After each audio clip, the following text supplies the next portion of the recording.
Hello and welcome to the Theoria Podcast, where we explore the literature of the Bible and discuss its theological message. My name is Timothy Coram. And I am Paul Coram. And we will be your hosts for this episode.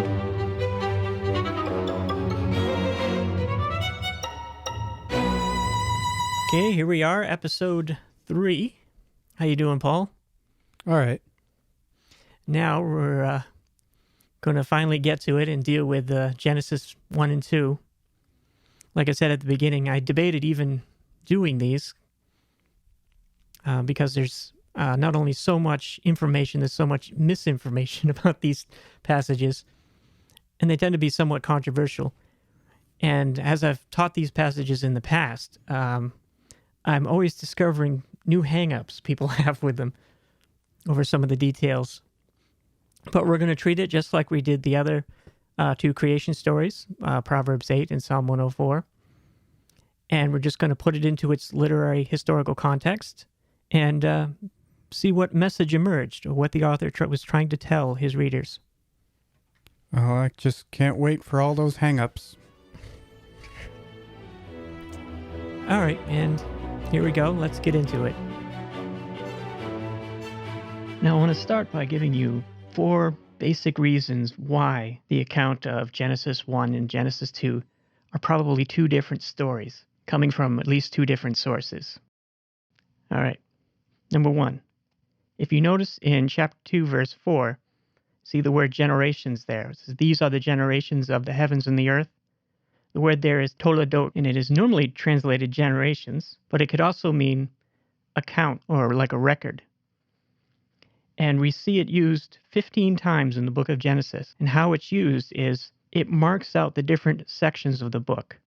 For example, the section of Genesis that tells the story of Esau begins with the phrase, these are the generations of Esau, or this is the account of Esau.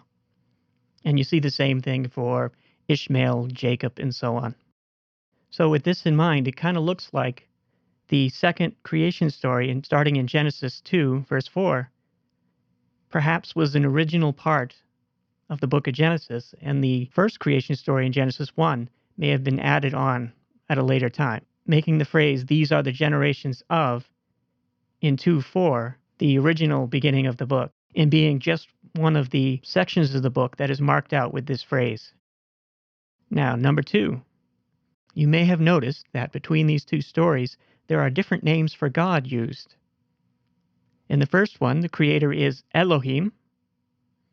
In the second, it's Yahweh Elohim, or Lord God. Now, I don't want to get too far into the weeds on this one, but there was something known as the documentary hypothesis, which suggested that the Pentateuch, that's the first 5 books of the Bible, which really didn't come together until after the Babylonian exile. Some have even suggested that it was probably the biblical character of Ezra who compiled the Pentateuch from its different sources. And the way you recognize these different source materials is based upon the name that is used for God. Now, scholars these days don't hold to this theory much anymore. It's been mainly discredited, but they still use the different categories of, say, J for those pieces of material that use Yahweh, or P, the priestly materials, those are concerned with priestly things, often use Elohim, and so on. So they're useful categories, even though the theory mainly has been abandoned.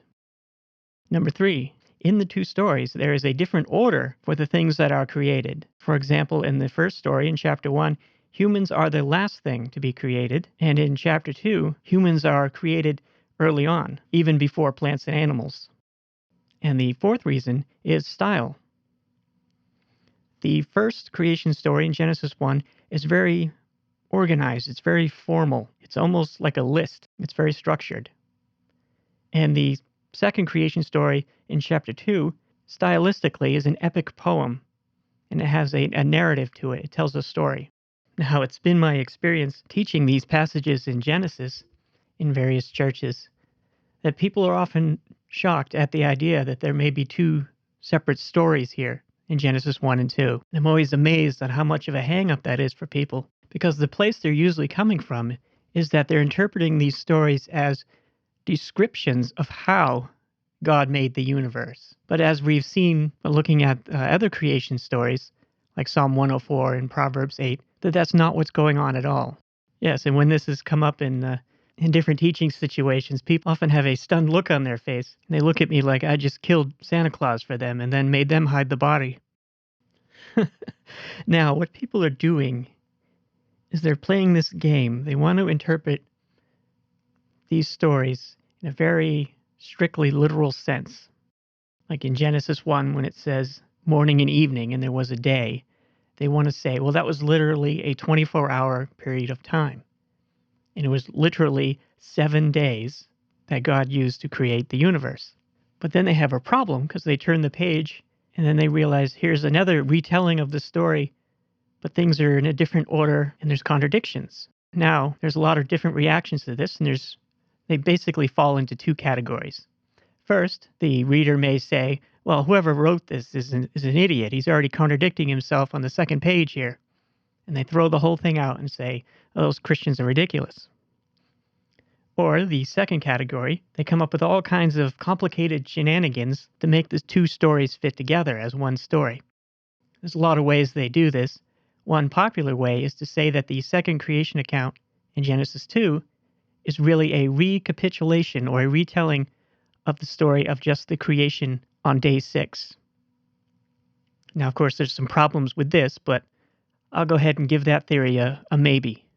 But what both of these people are doing, they're making the same mistake. They're treating the Bible as something it is not. They're trying to read the author in a way that he did not intend to be read. Now, of course, if you're able to reconcile the two stories and still make it one literal account of the creation of the universe, you still have the problem of all the other creation stories in the Hebrew Bible and possible contradictions there. But one important point that I think being lost by both of these categories of people, the people who want to take it literally or the people who just abandon it as a contradiction, is that these two stories are next to each other because the author intended them to be there. Now, I shared with you 4 reasons why they're two separate stories, but for this simple point, we need to take them together, that the author intended them to be together. Now, traditionally, it's believed that Moses wrote the book of Genesis. Fine, sure. We'll go with that just for the sake of discussion. So if, say, Moses sat down and wrote these stories, he had no problem with the account in Genesis 2 contradicting the account in Genesis 1. Two stories making a theological message that's very similar. It did not bother him in any way to have two creation stories right next to each other. And if we are hung up on the contradiction between the two stories, we're not only missing the point, but we're doing interpretation wrong. So right away, the fact that there's a contradiction between these two stories, if we want to take them literally, tells us that our method of interpretation is flawed and we're missing the point. We're doing something the author did not intend for his readers to do. Now, what we need to do as faithful interpreters is to take the Bible on its own terms. So what we're going to do is we're going to look at the story in Genesis 1:1 through 2, verse 3. We're going to do the same thing we did with Psalm 104 and Proverbs 8. We're going to read it as an ancient Near Eastern creation story in its historical and literary context. Now, let's turn to the text of Genesis 1. There are a few verbs that are used through this passage somewhat synonymously for God's action as he creates the universe here. The first one in verse 1 is bara, which is in that particular stem. In Hebrew, verbs don't really have tense. They have stem, which kind of describes the kind of action that's going on there. And it's usually translated created, and it is an interesting word because in that particular stem, it's something only God does in the entire Hebrew Bible. God is always the subject of that verb. The next one is badel, which means to separate. And you see that in verse 3 and in verse 6 and in verse 14. Then we have the verb yasha, which is usually translated made, but it can also mean do. When I said God made, it can be translated just as well God did, and it's more of a general word. It can also be translated work, as it is in verse 3 of chapter 2. Now, some other words that are somewhat synonymous that show up through this passage are le même chelet, which means to have an area of dominion or rule. And the other word is rada, which could also mean rule or have dominion. Now, verse 1. Bereshit bara Elohim et hashaim wa et haaretz. In the beginning, God created the heavens and the earth. At least that's the way it's normally rendered into English. But that first word, Bereshit, there's no definite article there. There's no the. What we have is a dependent clause, which simply means it depends on what follows after it. For example, if I were to say, while I was driving to the store, ... As you see that phrase, while I was driving to the store, doesn't mean anything by itself. It depends on what follows. Well, what happened while I was driving to the store? And interestingly enough, this type of dependent clause you find at the beginning of a lot of creation stories. For example, the Enuma Elish, the Mesopotamian creation story that we talked about, begins with, when the heavens were not yet named, and the earth not pronounced by name. ... Well, what? See, it kind of sets the scene. It's dependent on what follows. You have the same thing here in Genesis 1, verse 1. Now, to illustrate this, I'm going to read you an English translation. This is from the Jewish Publication Society. This is how they translate Genesis 1 and 2. They actually take the first two verses there in their entirety as a dependent clause. When God began to create heaven and earth, the earth being unformed and void, with darkness over the surface of the deep, and a wind from God sweeping over the water. ... You see? And then in verse 3, God said, and then the narrative actually begins there.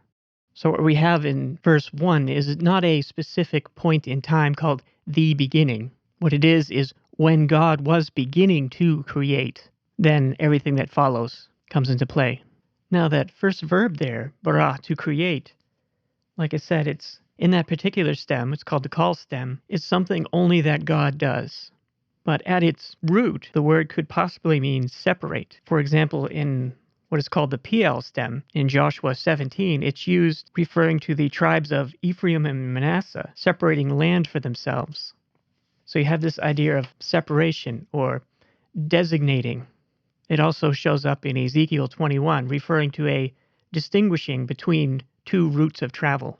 Now, there's an Old Testament scholar named John Walton. He teaches at Wheaton College. He wrote this about the word bara. Thus, the nuanced meaning of bara that best suits the data is that it means to bring something into functional existence. It suggests the establishment of order, often accomplished making distinctions as roles, status, and identity are distinguished.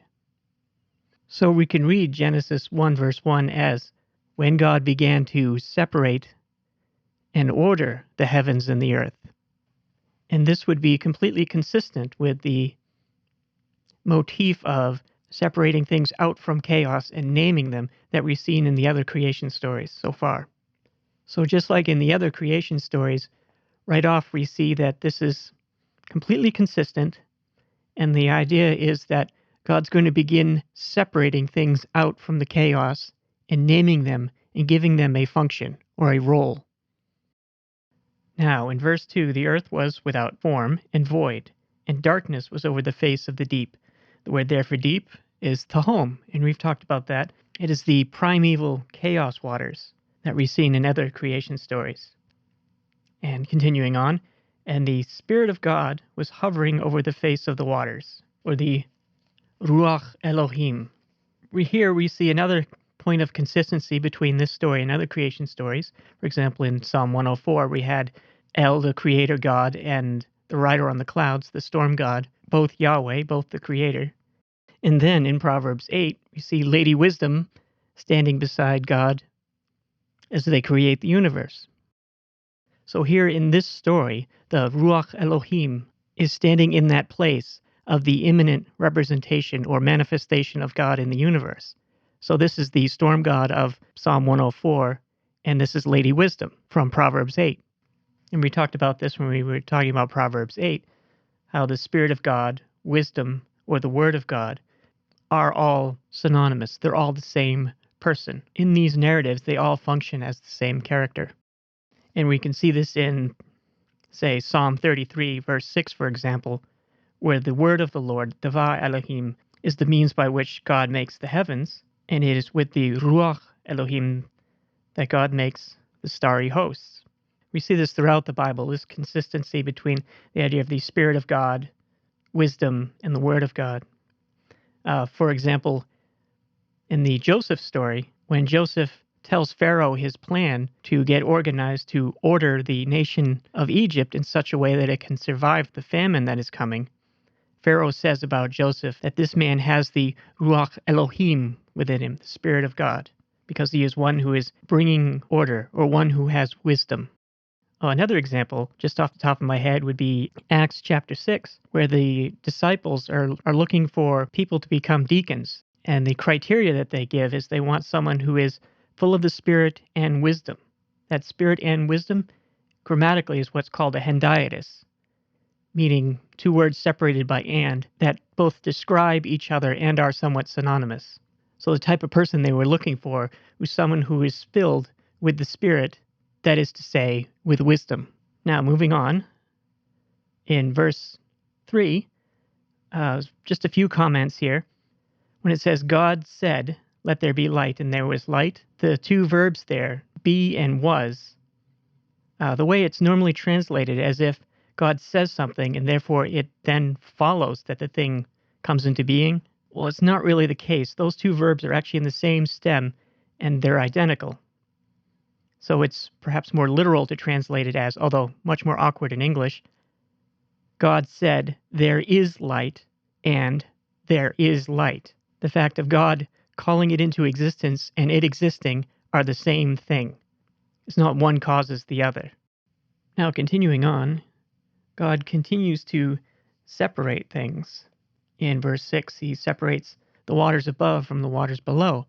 Remember, back in the first episode, we talked about the ancient Near Eastern worldview that the earth was surrounded by water above and below and on all sides. So he separates the water from the land. He brings forth vegetation. And then in verse 14 through 19, he creates the lights, the greater light and the lesser light, or the sun and the moon. And he gives them a job, or he assigns them a role or a function. And their role is to separate day from night. And they're also commanded to rule the day and the night. So you see what God is doing here is he begins to separate things, the waters, the heavens, the earth, and then he creates these beings who then continue to separate and rule over their particular domain. So he creates agents that continue the process for him. Then in verses 20 through 24, God then fills the earth with all kinds of creatures. Then in verse 26, we have the creation of Ha-Adam, the Adam, or the human race. And it's interesting to note here that when the human race is created, it doesn't say how many, opposed to the creation story in chapter 2 of Genesis, where there is Haish, the man that God forms from the dust of the ground, and Isha, the woman. They play the role of characters in the story that are archetypes of the human race. Here, God just creates the human race, just like he creates all of the animals in the previous verses. There's no indication of how many. So verse 26, then God said, let us make Ha-Adam, or mankind, in our image, after our likeness, and let them have dominion over the fish of the sea, and over the birds of the heavens, and over the livestock, and over all the earth, and over every creeping thing that creeps on the earth. And just like the sun and the moon were given the role of ruling and continuing to separate in the domain of the heavens, here the humans are created with the role of ruling and continuing to order creation in the realm of the earth. Now, verse 27. So God created, that's bara there, Ha-Adam, the humans, in his own image. And in the image of God, he created him, that's him referring to the Adam. Male and female, he created them. And God blessed them and said to them, be fruitful and multiply and fill the earth and subdue it and have dominion. So you can see it's repeated there again. And why does it need to be subdued? Well, because it is still chaotic. it still needs to be ordered. And the Ha-Adam, or the human race, is to be God's agents in doing so, just like the sun, moon, and stars. You can see how this is the same theological message from Psalm 104, where humans are counted among the sun, moon, and stars as having this role within creation. And you also see that this is a description of what is, not what happened. It's atemporal, as we talked about in the previous episode. Now, a bunch of questions usually come up here in verse 26, where God says, "Let us make man in our image and after our likeness." Who's the us there? It's plural. Who is God talking to? Well, there's some obvious choices. Of course, there is Elohim and the Ruach Elohim, the Spirit of God, or the Word of God that's there. But there's also the beings that he created back in the previous verses. There is the host of heaven, or his divine council that we talked about. That is a standard part of creation stories, that God was thought to sit at the head of a council with other divine beings that sat around him, usually referred to as the sons of God. And here, God is creating the humans to play the same role as those other divine beings. So he's creating them to sit on that council. So it's almost like God is creating a family business of creators, of co-creators. So the us can refer to the entire divine council, or it can just refer to God and the Spirit of God or Word of God that are there, although it is normally understood to be referring to the divine council. Now, the idea of the image of God, volumes can be written about what this phrase means. Actually, volumes have been written. And like with any other passage in the Bible, we literally have thousands of years of people interpreting and commenting on it. But I just want to point out a few things here in regard to it.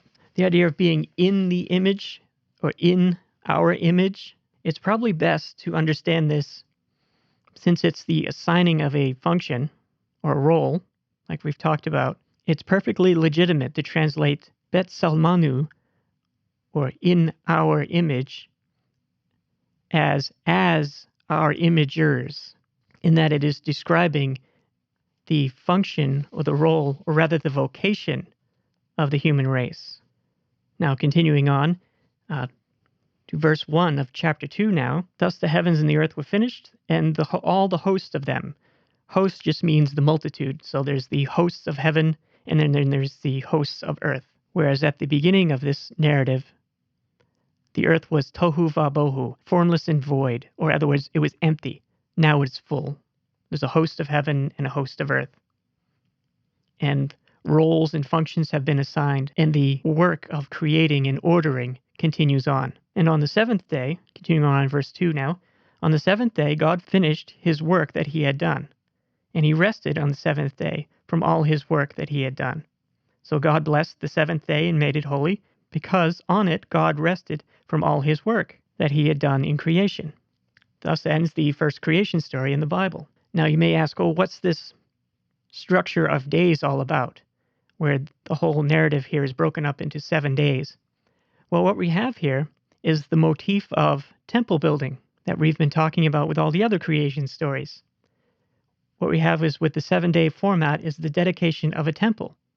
In the ancient Near East, when one would dedicate a temple to a god, on the last day is when the idol was put into the sanctuary of that temple, and the god would rest there. And incidentally, that word for image that we see in verse 27, we often find in the Old Testament as referring to an idol, a representation of some divine being. So humans are that, or we're supposed to be, the manifestation of God's eminent presence in the created order on earth. So it has everything to do with the role, function, or vocation of the human race. So God builds his temple, or the entire cosmos, and then he rests.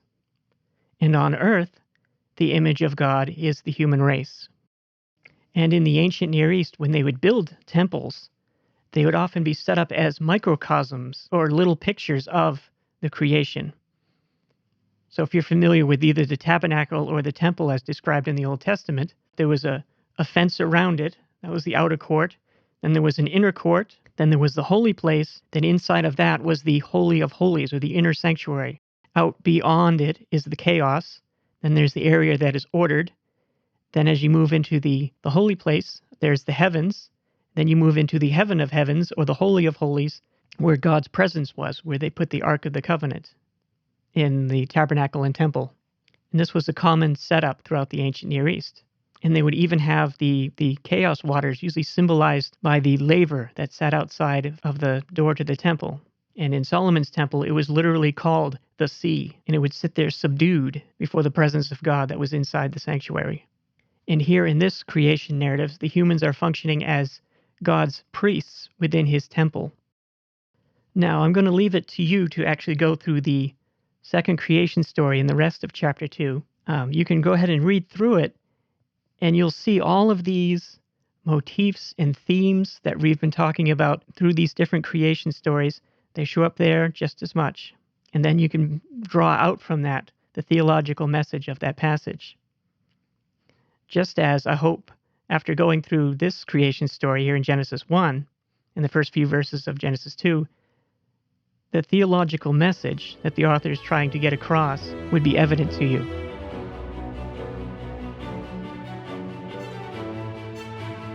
Wow, that certainly was a lot of information to take in.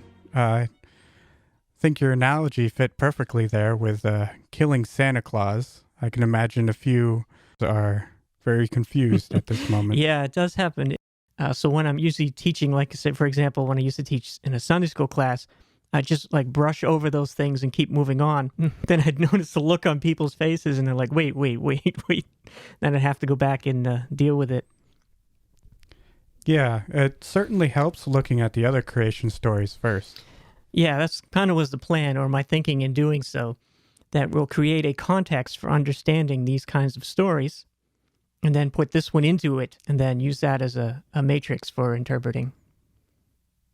Well, all right then. Well, I certainly have a few questions, clarify some things. Okay, well, we'll do that. I'll answer anything you think would be useful for people or I wasn't clear about.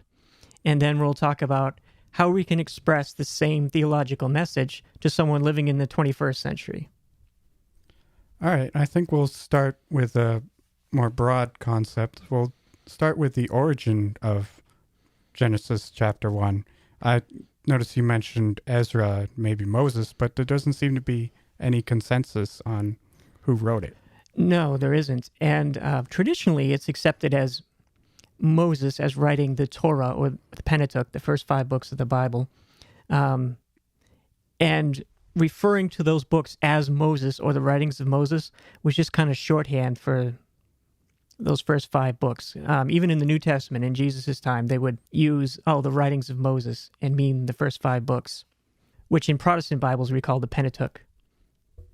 But in Jewish Bibles they call it the Torah. Because their Bibles were broken up into 3 sections: Torah, Navim, and Ketuvim, Law, the Prophets, and the Writings. And Torah was considered to be from Moses. Or another way to think about it is the books about Moses or concerning Moses. But there's actually no evidence that Moses actually wrote these stories other than just tradition. So we don't really know. We can't really say for certain. But that is a whole another topic. What usually shocks people here is this idea of sources, that a biblical author is consulting other sources for material. Because whoever wrote it clearly wasn't there when the universe was created or came into existence, no matter how that might have happened. And as we've seen when we compare these stories to other creation stories, that this is just a common format in the ancient Near East.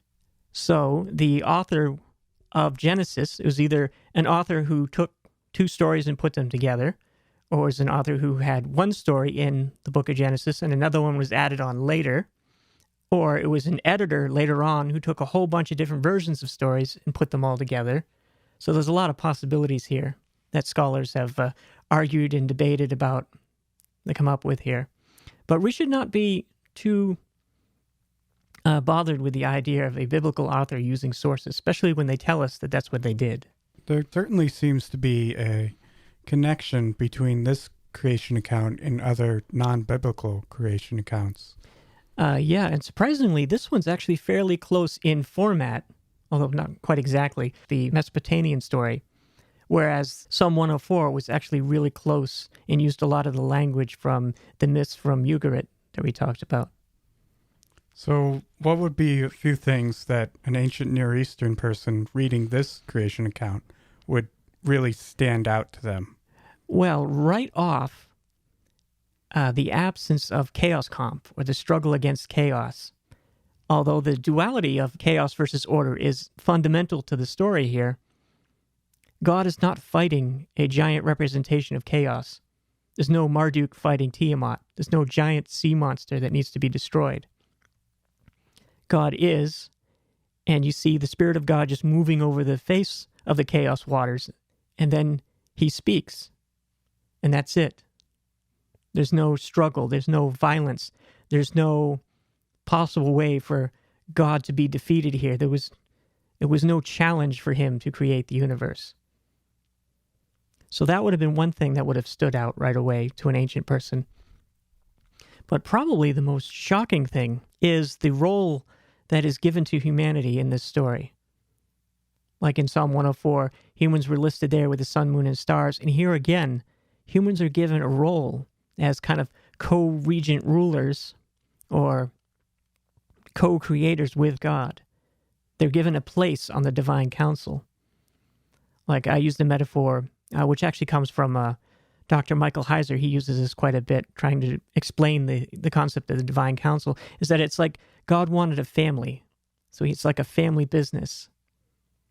So at the divine council, there would have been all the other divine beings and humans right there along with them, is kind of the idea. And that would have been quite surprising, especially since in the other creation stories we looked at from other cultures outside of Israel, humans, if mentioned at all, were in the role of slaves or servants of the gods. Here, God creates the universe, and he loves it and enjoys it, and then he makes his agents, sun, moon, and stars, and humans to participate in it, in ordering it, as his agents. Well, that's definitely more hopeful outlook at life. I wanted to ask you, you kind of touched on this a little bit. Everyone who goes to Sunday school knows when they study Genesis or are told the story of Genesis and creation, the world was created in 6 days and God rested on the seventh. I was wondering what an ancient Near Eastern, how they would take away this part. Yeah, so to touch on it a little bit, the 7-day format, each of the sections there, it's divided up. It says day 1, day 2. Like I said, that is to telegraph to the reader that this is a temple building text. The story that frames this is the dedication of a temple. Like in the other creation stories, you always had that element of temple building, or the cosmos, or creation being God's temple that he then lives in. Like in Psalm 104, he set his beams on the surface of the waters that are up in heaven, and then he built his temple there. Here, the whole cosmos is God's temple. So obviously, or not obviously, but when you get to the end, you would expect to see on the seventh day that idol being set up in the temple, or God taking residence in creation. For example, if you were building a temple to Marduk, let's say, in Mesopotamia, you would build the temple, and then on the seventh day, you'd set up the idol of Marduk in the temple, and it would rest there, symbolizing the creation event and being finished, or at least it being then delegated to others. So it's God taking up residence within creation. Okay, but in Judaism and Christianity, there is no idol for God.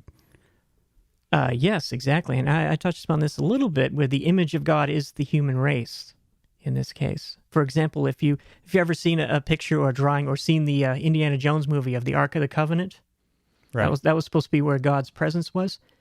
Well, in other ancient Near Eastern cultures, they had arks that would go into the most holy place, or the Holy of Holies, in their temples.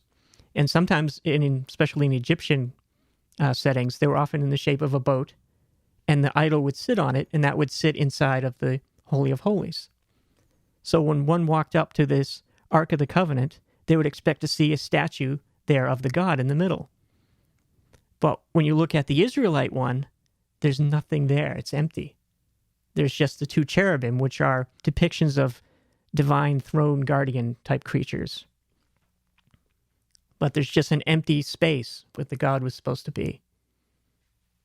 It's because he's ineffable. He can't be turned into a symbol or turned into a symbol or a set of words that can really capture him. He's beyond all of that. And also the second point is that is the exact role that the human race was meant to play. We are the images in the temple. Okay, so how does Proverbs 8 factor into Genesis 1? Well, like I said, Lady Wisdom there is the one that was with God at creation. And here it is the Spirit of God, there right at the beginning.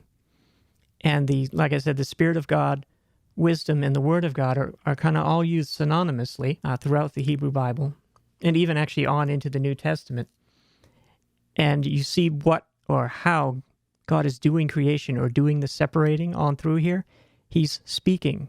So there's the Word of God present. So an ancient person or an ancient Israelite reading those verses and be like, okay, well, here's God manifest imminently within creation, and this is him ordering by speaking.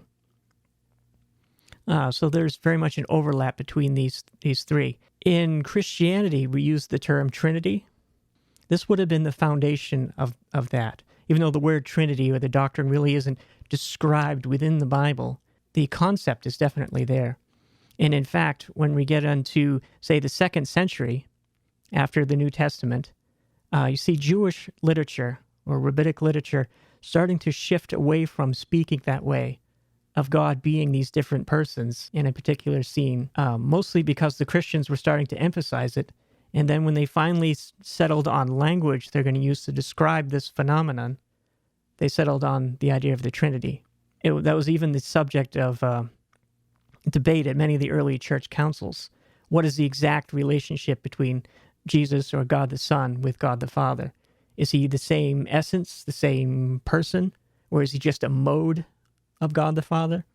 So all these things were kind of hashed out in those early centuries, and the Trinity is the language they settled upon. Okay. In Genesis 1, at the end of each day, God says, that this was good and that was good. Can you explain that a little bit? Yes, Yara ki tov. He saw it and it was good. Except on the last day, he says, he saw it and it was very good. Now, I recently heard a well-known Old Testament scholar who's an expert in the Hebrew language talk about this, and he described it this way, that was probably an ancient term of endearment. Like when a child is born, when the parents first see that child, they say, oh, that child is good. So that's seeing it and it's good. So that emotional reaction is kind of what's being captured by this phrase. He saw it and it was good. It's often confused, and we often get this idea because we read all these stories there at the beginning of Genesis as kind of a linear telling. So we say, oh, this is before the fall, so the world was perfect. Well, no, it wasn't perfect. If it was perfect, it wouldn't need to be subdued. Let me put it this way. In English, we might use the words into it, like someone who's a gamer who's really into video games.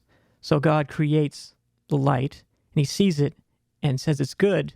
He's like, wow, he really having an emotional reaction. He loves his creation. As opposed to other creation stories when the gods make the universe out of battles with sea monsters, they're somewhat indifferent. So it's like God's really loving what he's doing, and then he shares it with his agents, the sun, moon, and stars, and the humans. Does that make sense? Yeah, that explains a lot. Yeah, I mean, that's one way of taking it that I've read about and heard from different experts. Well, one thing it definitely does not mean is that the world was perfect when it was made. Because we got to get that out of our head. We got to remember the contrast is between chaos and order. And here, instead of there being a battle between chaos and order, there's chaos, and God brings order by just his presence and his word. And then sun, moon, and stars, and then humans continue that in their respective domains. So you talked about humans being on a level or in a familial relationship with God, and that, we have a purpose to fulfill. Yeah, I would use the word vocation. It's a little more specific. Get a job. Yeah, so the humans have a job. They have a purpose. They have a role to play. And that is exactly what he tells the humans there. after he creates them, actually before and after, they are to subdue creation, have dominion over it. Just like the sun and the moon rule the day and the night and separate them, humans were given that same role in the created order.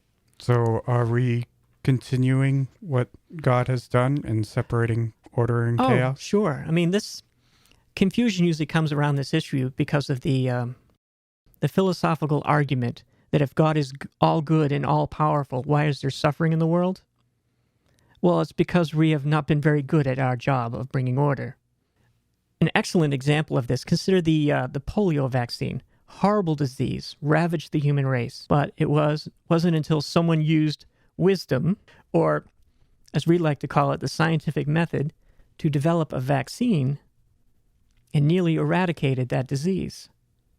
Do you see how in that is the human role being played out? That's the human vocation. That's kind of a snapshot of kind of what it's like.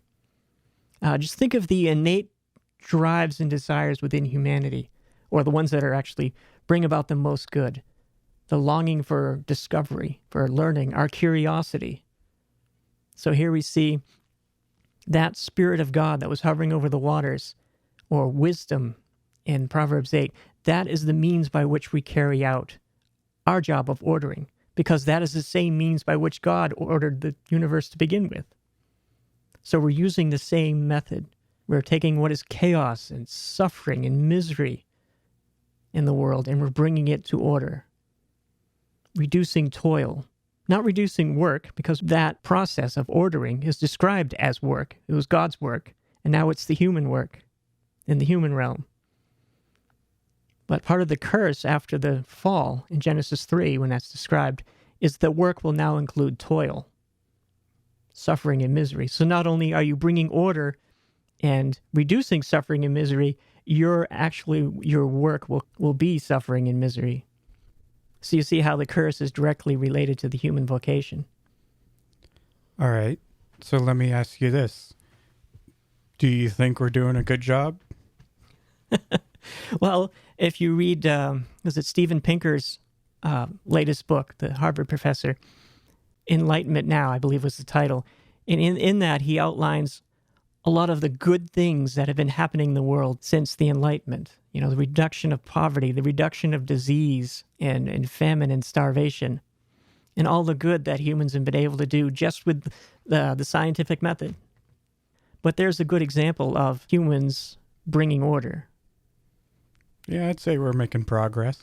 And of course, there are definitely forces of chaos at work here too, because even though God has his family of co-creators, we are a bit dysfunctional, because you don't have to read too much further into Genesis to see the humans rebel and also the sons of God rebel, and more chaos and misery enter the world.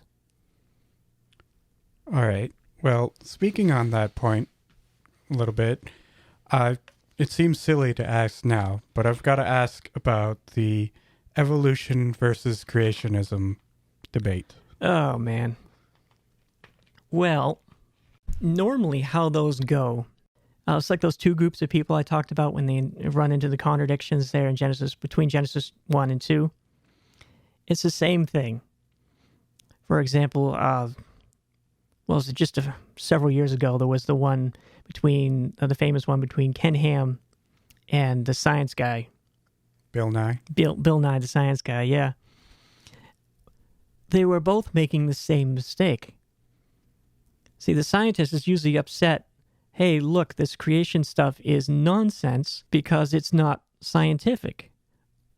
Well, a story written, say, 1500 BC, or whenever the book of Genesis was put together, you wouldn't expect it to be. It's pretty scientific.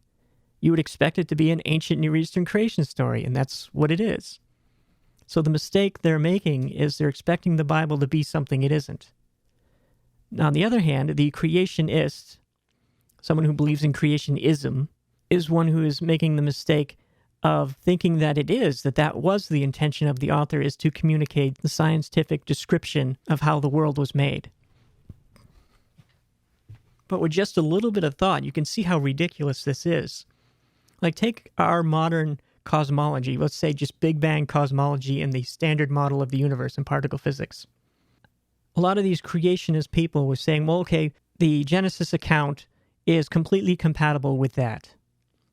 So the mistake the creationist is making is he's trying to make the Bible say something that it isn't. Trying to say that this is exactly how the world was created. Well, what the world that's being created there, that's being described, is one that is a big flat disk surrounded by water. And we know it isn't that, so obviously that's not what's being communicated.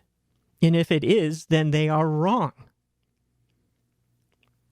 So for them, it becomes an issue of what exactly do you mean by inspiration? If you believe these texts are inspired, what exactly do you mean by that? Is their worldview inspired? Is that what's being communicated? Or is it the point the author was trying to make? Is that inspired? So you can see how both the creationists and the scientists are treating the Bible as something that it is not. And like we've tried to do here, if you put it into its original context and treat it for what it is, well, then this message emerges. Well, now, of course, you can have an argument about whether that is correct or not. Like this message about humans having this vocation of bringing order within their realm. You can argue, okay, well, is that inspired or not? Or is that correct or not? We can argue about that. That's fine. But if you try to say they were trying to communicate how the world was created, you're missing the point entirely. And it's also incredibly narcissistic and naive to think that these ancient stories would communicate a truth that only people in the 21st century would be able to understand. Well, why the 21st century? Why not the 25th century? Why doesn't it come to us in whatever their scientific understanding of the universe will be? Well, if it did, it wouldn't make any sense to us here in the 21st century. So you see what we're doing? We're making this assumption that God wrote the Bible to us in the 21st century. I mentioned Dr. John Walton. He says this a lot. The Bible is written, the Bible wasn't written to us. It was written for us. So you can see it's written to its original audience in the ancient world. But we can read it and understand it and get the message. So it's certainly a problem with these two groups getting hung up on the ancient language or the translation of an ancient language. So let me ask you this. How would you explain this creation account in more modern terms? How would you get the point across using today's language? Well, I'm an academic, so I can tell you what it meant in its original ancient world. Well, you've heard me explain it or bring it out of that ancient world and get the point. How would you communicate it to people here in the 21st century who knew nothing about the Bible? That point of human responsibility or human vocation, bringing order out of chaos, and God's relationship to the world. I mean, the fact that God loves his creation, that he's into his creation, and he wants humans to be involved with him in creation. I mean, how do we get that across without having to tell an ancient story or read an ancient story and then explain it? All right. Well, the way I would think about it, like your example with the polio vaccine, I would look at people who found a problem and they did something to fix it. I would say that people today, they have control over something in their lives, no matter how small or insignificant. They can do something to separate chaos and order. They can take control of their lives, and if everybody did that, then the world would be a much better place. Yeah, I mean, even if you're in your life is a total mess, you're living in your mom's basement and you don't have a job, etc., maybe clean up the basement. Start acting forthrightly in the world. Take responsibility for the situation. And sure, there's misery and suffering in the world. That's everyone. Everyone faces misery and suffering. Of course, yeah, to different degrees, sure. But it is everywhere. So using that as an excuse not to take on your responsibility of bringing order, it's just that. It's just an excuse. You know, a lot of people come to the Bible looking for the meaning of life. And I would probably tell them, in the context of this story, that meaning of life is to give your life meaning. And yeah. build something. Yeah, it's like asking God, well, what's my purpose in life? Well, what should I be doing? Well, he's asking you the question, what do you want? What do you want to do? You can think, well, I want to develop a polio vaccine. I mean, that causes a lot of suffering in the world, and I want to reduce that suffering. Well, great. That's that's the human vocation. Or I want to go to the moon. I want to discover things. I want to build things. So, I mean, we always look to God, what's my purpose in life? Well, what do you want to do? Look at the world around you. What does it need? There's a better question. Look at all the suffering around you, and what does it need?